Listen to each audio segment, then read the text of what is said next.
Keir Starmer faces backlash after heated confrontation with voters caught on camera. This is not the Keir Starmer the public was expecting. While the country wrestles with economic uncertainty, NHS delays, and growing disillusionment with Westminster, something raw and unexpected just unfolded in broad daylight. A heated exchange between Keir Starmer and a group of frustrated citizens has gone viral, and it's reigniting long-standing questions about leadership, arrogance, and whether the Labour Party is still in touch with its base. Welcome to Back Britain Unfold. What started as a routine campaign visit ended in chaos. And now Starmer's reaction is being picked apart frame by frame.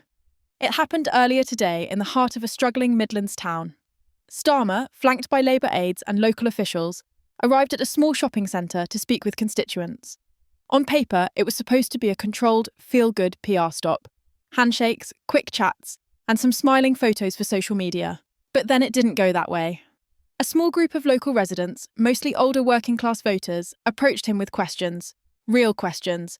Not about party manifestos or long-term strategies, but about everyday life. Why are our energy bills still rising? Why does Labour ignore the North? Why should we trust you now after everything? And instead of the calm, polished statesman we've seen on TV, Starmer snapped. Eyewitness footage now circulating across X, formerly Twitter, and Instagram, shows the Labour leader visibly irritated, cutting off one man mid-sentence.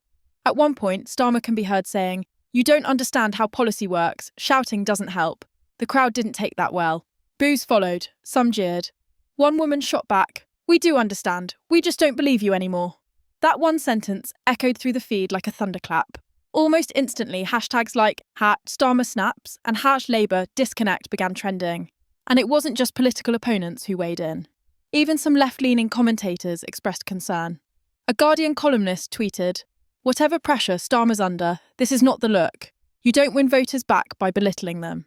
Others were more direct. "He's just shown the mask slipping. This is who he really is." Meanwhile, back in Westminster, the response has been mixed. Labour insiders are scrambling to downplay the clip, calling it a selective edit that doesn't reflect the full conversation.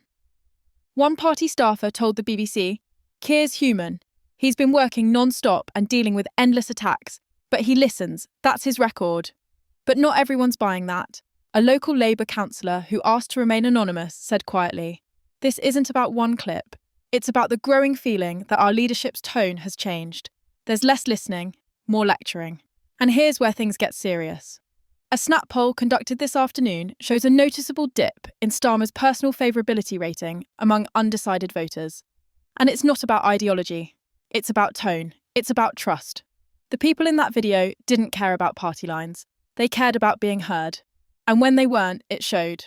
Keir Starmer rose through the ranks as a methodical, facts-first, calm and collected leader. A response to the chaos of Boris Johnson and the polarisation of Jeremy Corbyn. But now, in a country weary of spin, slogans and sound bites, voters are demanding more. They want authenticity, they want empathy, and they want leaders who can take tough questions without snapping. And here's the big question. Is this just a bad moment? A media overreaction to one testy encounter? Or is it a symptom of something deeper? Is Keir Starmer losing touch with the very people Labour was built to serve? Because let's be honest, if Labour wants to win back power, it's not Twitter they need to impress. It's the towns, the villages, the working class voices that feel left behind by every party. And after today's incident, many of those voices are wondering if Starmer hears them at all. So what happens now? Will Labour issue a public apology? Will Starmer address the backlash head-on? Or, as many fear, will they brush it off as media noise and carry on as usual? This was today's important update. We want to make it clear that our videos do not contain any kind of misinformation. Our only goal is to deliver true and verified news from across the UK, right here on Britain Unfold.